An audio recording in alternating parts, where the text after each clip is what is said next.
How to change character in Disney Speedstorm. Hi everyone, welcome back to Crazy Gamer. If you are looking to switch characters in Disney Speedstorm to try different abilities or racing styles, here is how you can do it easily and quickly. First thing to do is to launch open your Disney Speedstorm game on a device.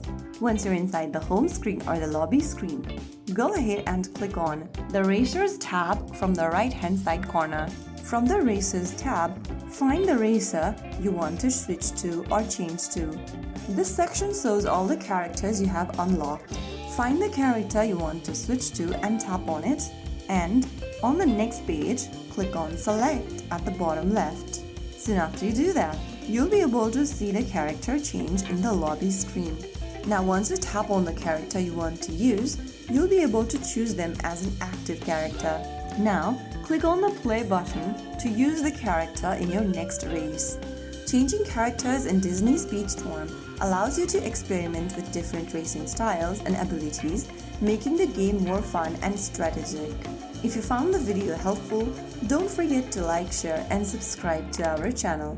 I will be back again in the next episode. Thank you for watching.